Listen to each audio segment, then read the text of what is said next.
Yawning, say go, and welcome to Physical Activity for Kids with Dice. With it being summer, it has either been very wet or extremely hot, so the activities that were included in your kit can be done either inside or outside. Hopefully you'll be able to make use of everything you received.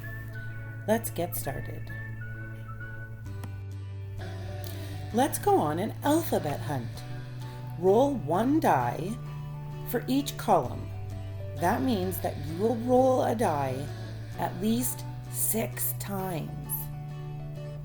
Make sure you keep track of which letter corresponds to the number you've rolled. Once you have 6 different letters, you can then look around for objects that start with each of those letters. If you don't want to go on a hunt, you can roll the die and practice writing the letters, or use your body to make those letters. Go ahead, give it a try. Now that we've got ourselves warmed up, let's roll for some brain breaks. Again, we're going to roll one die for each of the columns. This time we're going to roll a total of 5 different times. Once we've rolled 5 times, we're then going to perform the quick brain break that matches the number you rolled on the die. With my first roll, I'm really hoping that I can get a number 1.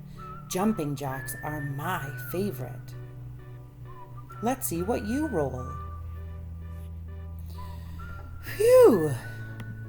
I don't know about you, but I think I need to sit down for a minute or two.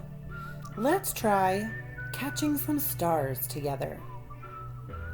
For this game, you're going to need the laminated copy of the game board you see here, your die, and a whiteboard marker. This game can be played with anywhere between 2 and 3 players, and in your kit, you will have received 2 different colored dry erase markers. The aim of this game is to catch the most stars by the end of the game. So the first player takes their turn by rolling the die and then either circles or puts an X or even puts their first initial in that many number of stars. Player 2 then has a turn and does the exact same thing. This continues until all of the stars have been caught. The winner is the person with the most initialed, circled, or X'd out caught stars. This game can also be played using counters or small blocks to cover the stars instead of using the dry erase if you're more comfortable that way. To make the game more difficult, players can use 2 dice and subtract the smaller number from the larger number rolled to determine how many stars they've caught. All right, I think I'm ready to get moving again. Let's go on a color hunt. For this activity, you're going to find different colors of different items. So grab your die. You're going to need to roll 6 different times. Make sure you have someone keeping track of each of the different colors you've rolled. Then find an object that corresponds to each one of those colors. For example, if you roll a 2 for column number 1, you would need to find a red object. If you have more than one child interested in playing, you can always make it more challenging by timing each child to see who can find their 6 items in the shortest time. On your mark, get set, go! Who's up for some more exercise? I know I am. Again, we're going to roll 1 die for each of the columns. This means that we're going to roll 5 different times.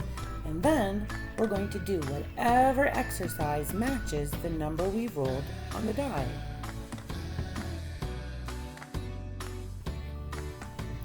Let's wrap up today's fun by doing another activity together. To play Catch the Bees, you'll need the laminated copy of the game board which you received in your kit, and again you'll be using the 2 dry erase markers. This game is very similar to the Star Catcher game. The goal is to catch the most bees by the end of the game. Player 1 rolls the die and then circles that number of bees. Player 2 then takes their turn and does the same. This continues until all of the bees have been caught. The winner is the person with the most bees circled. Thanks for joining me today. I'm hoping that these activities, as I mentioned earlier, will keep you busy on days when it's raining cats and dogs or when it's just too hot to make it outside. Until next time, Ona!